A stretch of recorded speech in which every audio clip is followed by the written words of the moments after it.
Bonjour Svarou. Parlons un peu de l'article sur les mécanismes de manifestation de l'énergie libre. Il était très dense et vraiment génial.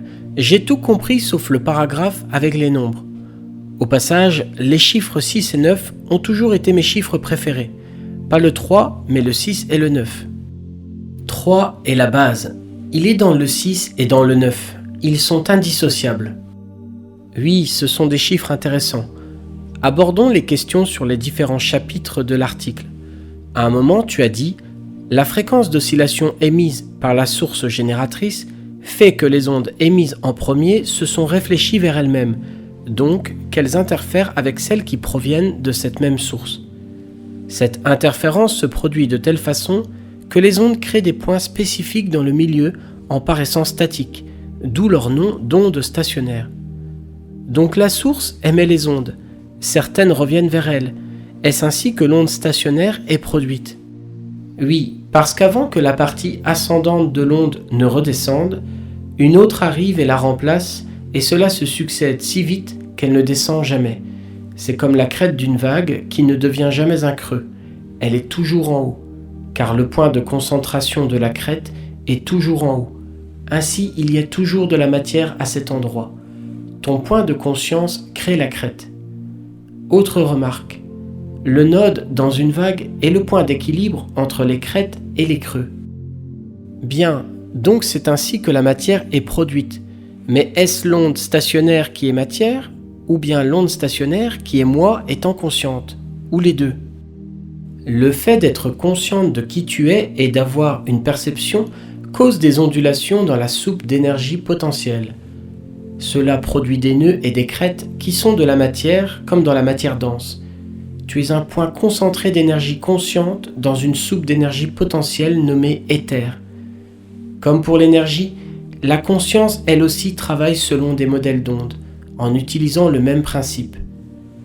Ainsi tu es à l'extérieur de l'éther provoquant des ondes, et en même temps à l'intérieur de l'éther comme une onde qui est en train de le créer.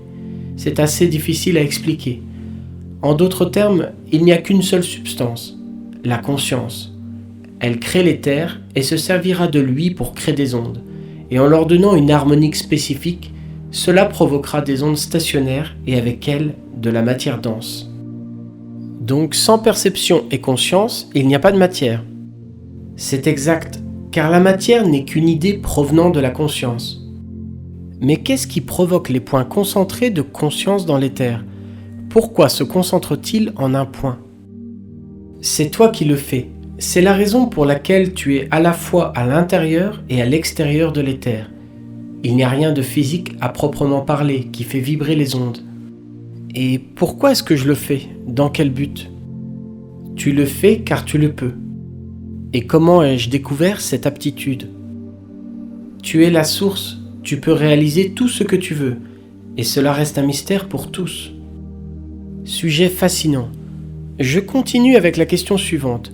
Tu as dit « Toute fréquence non harmonique qui se trouve dans une onde émise ou dans celles qui sont reflétées crée une perturbation dans le modèle de l'onde stationnaire, provoquant une fréquence irrégulière et chaotique qui le dissout, provoquant l'effondrement de l'onde. Que se passe-t-il quand l'onde s'effondre? La crête s'effondre. Et cela provoque la dissolution de la particule. En physique humaine, vous parlez du principe d'entropie. C'est simple à comprendre. Quand une chose reçoit suffisamment d'attention, elle s'épanouit. Dans le cas contraire, elle tend à se désintégrer. Donc l'objet va juste disparaître? Oui, il disparaît, mais il le fait de manière progressive. Cela dépend de la quantité d'énergie émise au début de sa création. Prends une maison par exemple. Si on lui prête beaucoup d'attention, elle est toujours agréable et bien entretenue. Mais si on l'abandonne, elle se remplira de termites, s'écroulera, la nature reprenant peut-être sa place, la laissant en ruine, et puis elle finira par disparaître. C'est la même chose pour toi. Si tu ne fais pas attention à toi, tu commenceras à dégénérer. Une voiture est aussi un bon exemple. Il faut l'entretenir, lui prêter beaucoup d'attention, sinon elle tombe en panne. Oui, je comprends. Mais la matière physique peut-elle disparaître de la même manière, si aucune conscience n'y prête attention? Je veux dire, dans un endroit isolé, où il n'y a personne. Nous entrons ici dans des domaines très abstraits. Oui, la matière dure va se reconvertir en énergie potentielle, mais comme je l'ai dit, elle se dissipera progressivement. Cependant, d'un autre point de vue, si cette maison est là et que personne n'est là pour la voir, elle n'est pas vraiment là. C'est juste un morceau de matière. Tu as besoin de conscience pour lui donner un sens, pour lui donner le nom de maison. Et tu la vois comme une maison parce que tu as des références pour voir ces modèles d'énergie potentielle comme une maison, et non pas comme un gros rocher inutile, par exemple. Et oui, ce sont des sujets abstraits, mais c'est ainsi que fonctionne la réalité. En fin de compte, ce n'est qu'une idée, il n'y a pas de réalité, il n'y a pas non plus de vérité définitive, tout n'est qu'interprétation. Très bien, j'ai compris. Alors question suivante. Tu as dit, ces modèles mathématiques sous forme de géométrie sacrée sont directement imposés par l'intention d'une conscience. Tu veux parler de la conscience individuelle, comme en parle John Smith, ou d'une conscience plus grande? Les deux.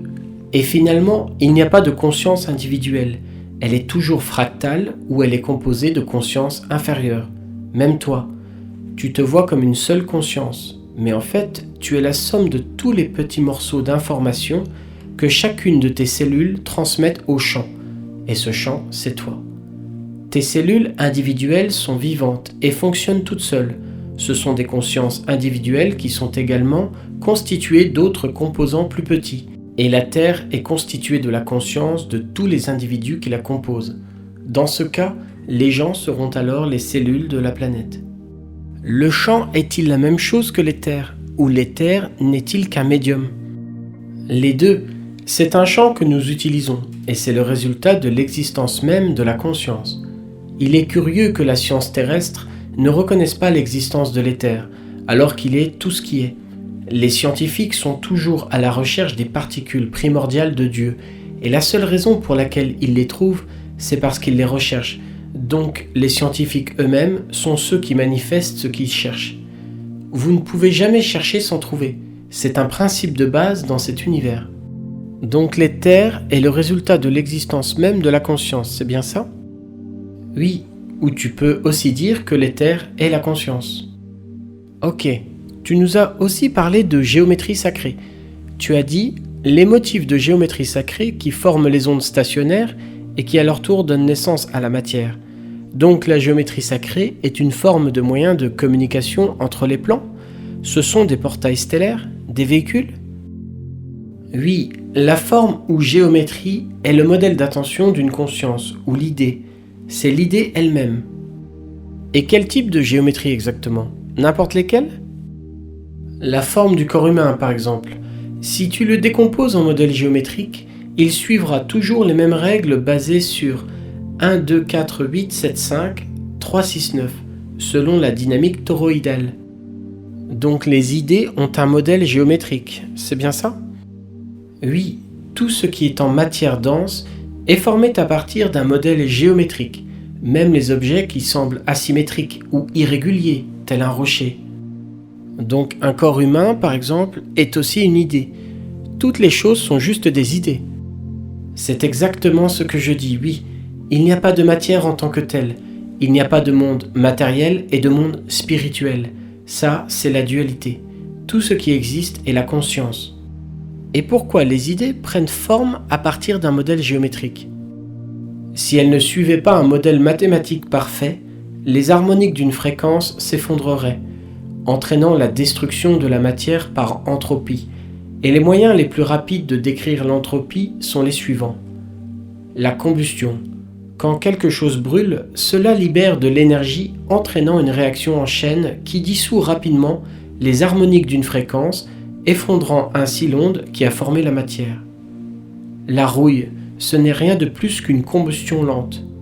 La désintégration nucléaire est la fusion ou fission, c'est-à-dire l'effondrement de toutes les harmoniques d'une onde du niveau subatomique, provoquant une grande libération d'énergie. Mais finalement, tout ça ne sont que des idées, même le concept de matière et d'éther. Et le monde matériel, le monde spirituel ne sont que des idées aussi. Rien n'existe sans que quelqu'un ne donne un sens aux choses, à l'énergie.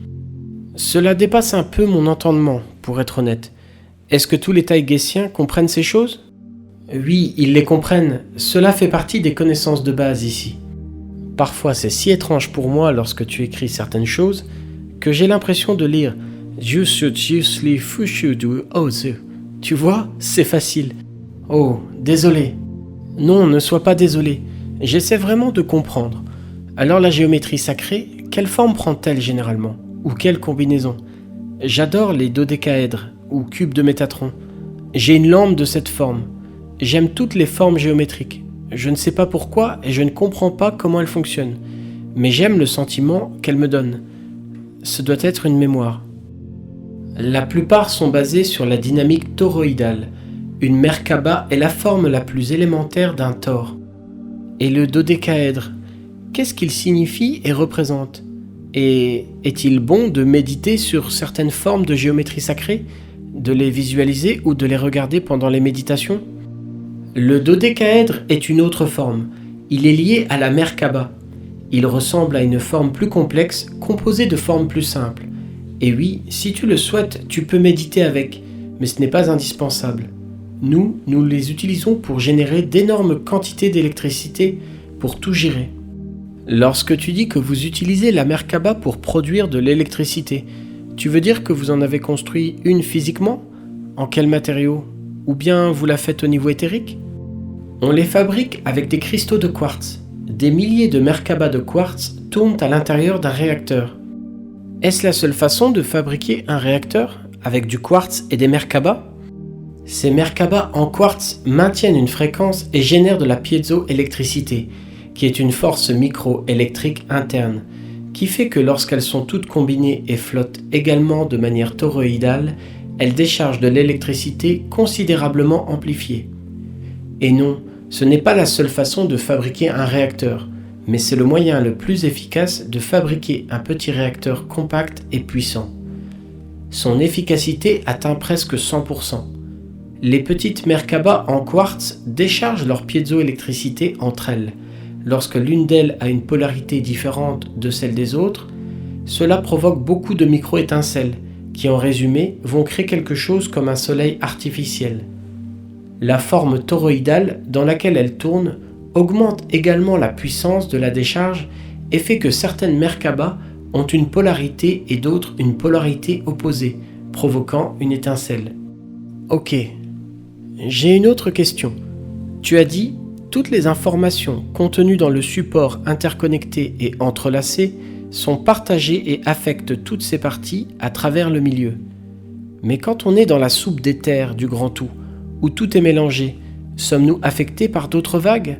Comment peut-on se protéger pour qu'elles ne nous affectent pas? Tu ne peux pas te protéger de toi-même. Tu serais celle de qui tu veux te protéger dans ce cas. Tu es la soupe d'énergie potentielle en tant que conscience qui crée tout. Tout est affecté et tout est connecté. Tu ne peux pas isoler une chose d'une autre. Si tu veux te protéger, alors tu dois devenir une vague plus forte pour que les vagues plus petites ne t'affectent pas autant. Cela signifie avoir une personnalité plus forte et une fréquence plus élevée. Ok, j'ai compris.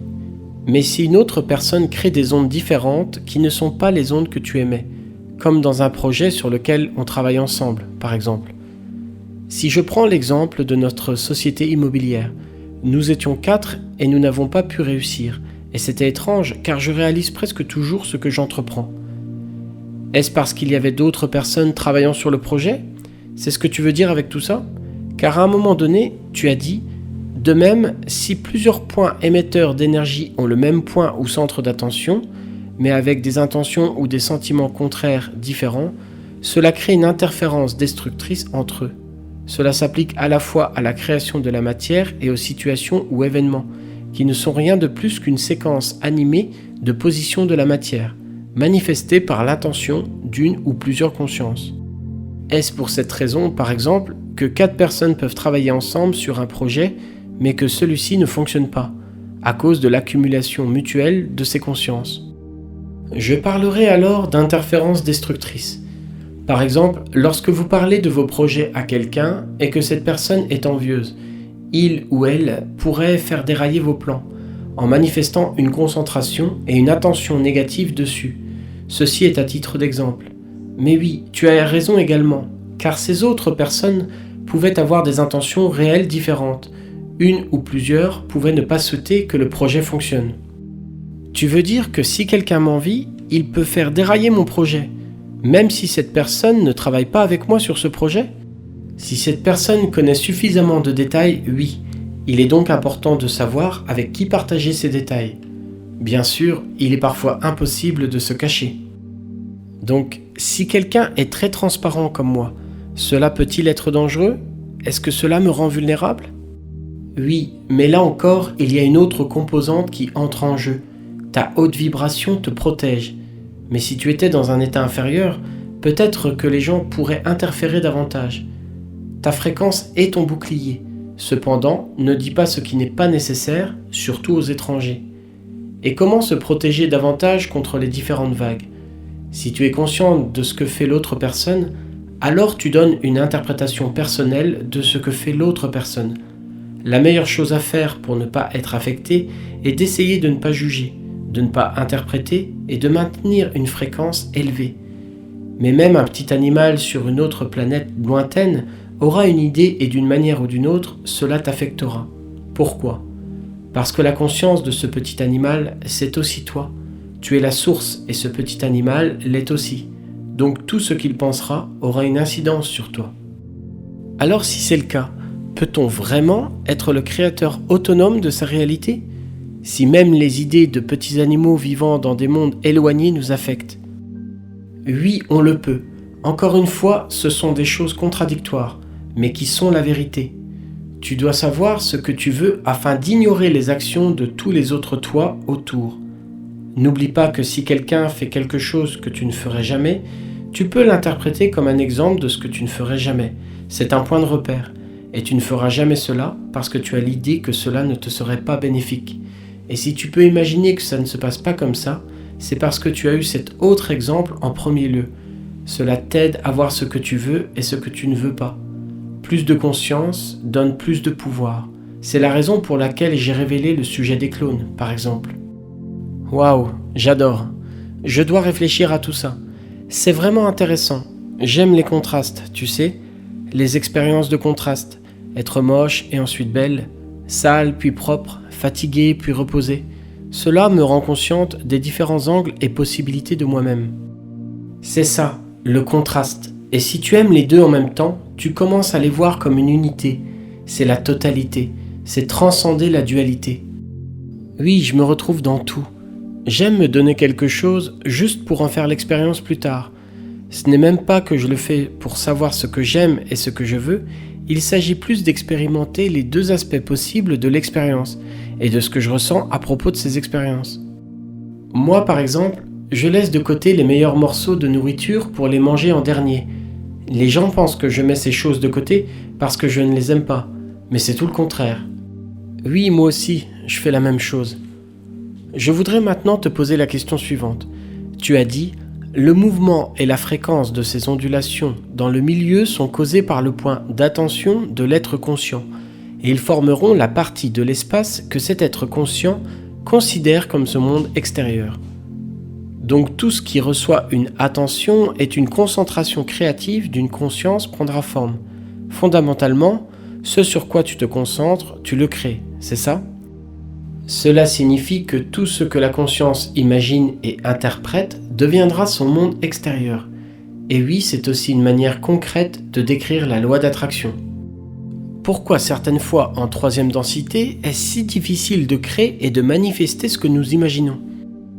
Pourquoi c'est si difficile de manifester dans la 3D ? Parce que vous avez des envies contradictoires. Vous devez plus vous concentrer. Oui, des souhaits contradictoires. Bien dit, en 2 mots. Ce qui se manifestera dans votre monde extérieur est le résultat du point qui attire le plus votre attention.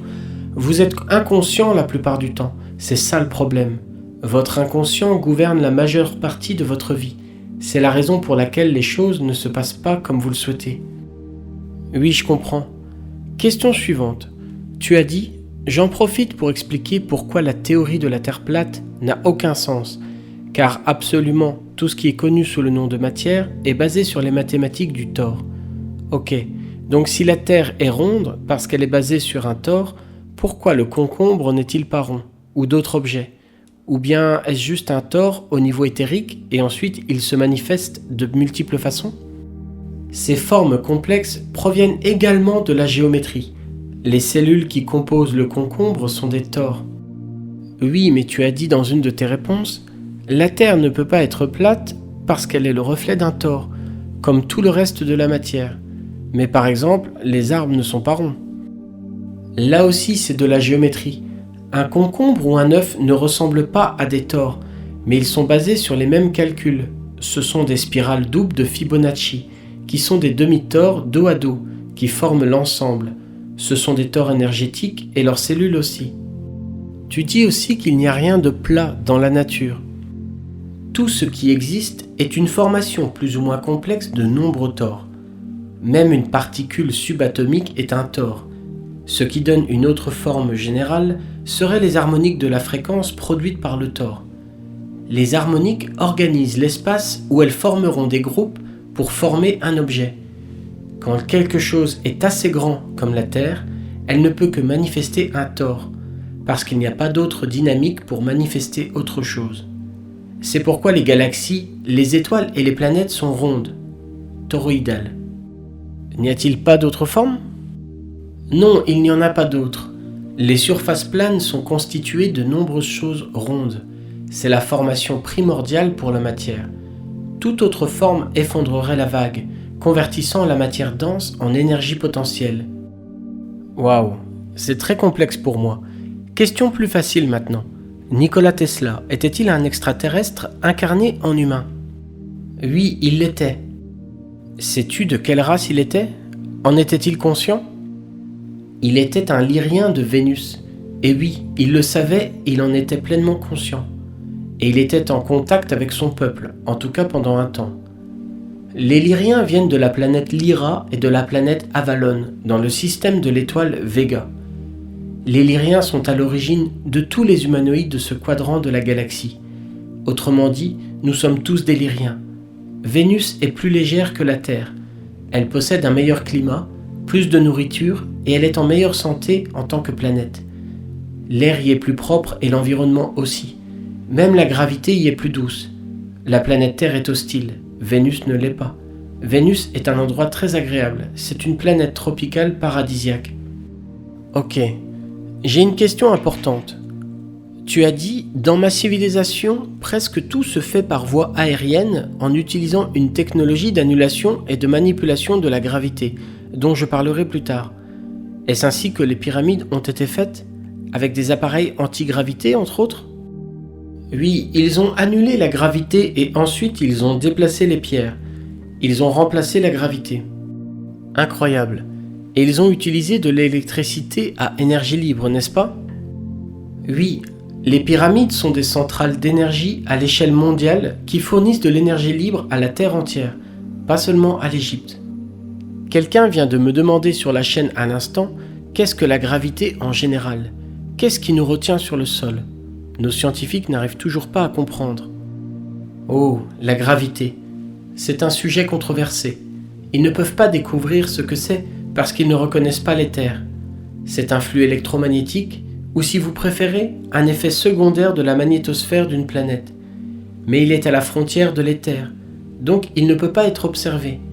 C'est parce que la Kabbale a du mal à comprendre de quoi il s'agit, parce que c'est du côté de l'éther et qu'ils ne reconnaissent même pas que l'éther existe. Encore une fois, comme l'a dit Tesla, le jour où ils étudieront des choses non physiques, la science fera en 10 ans un bond en avant supérieur à toutes ces années d'existence. Comment la Kabbale peut-elle ne pas reconnaître que l'éther existe tout en possédant la technologie de l'énergie libre? On n'a pas besoin de connaître l'éther pour développer de l'énergie libre?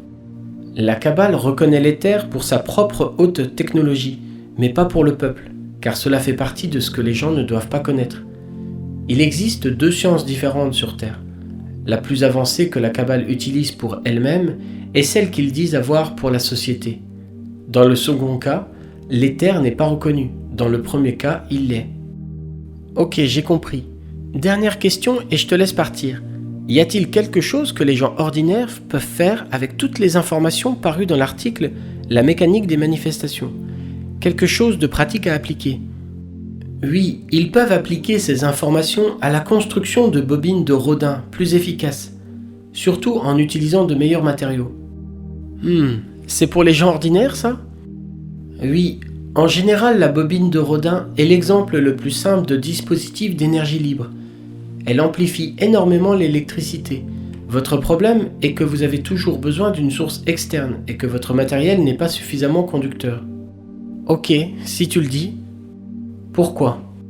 Parce que je n'y comprends rien et que cela me fascine de voir comment tu dis toujours ces choses scientifiques d'une manière si évidente. Je ne suis pas du tout scientifique, mais les autres comprendront, alors ne t'inquiète pas. Il faut que je reformule la description. Je ferai de mon mieux pour donner une meilleure description des choses. Non, ne change pas ta façon de t'exprimer pour moi. C'est juste moi. Il y a beaucoup de gens qui comprennent, ceux qui connaissent ces choses-là. Je me moque de moi-même. Tu fais un excellent travail comme toujours, et merci. Ce fut un plaisir de discuter avec toi aujourd'hui. Nous continuerons la prochaine fois. Merci Gosia. À la prochaine fois.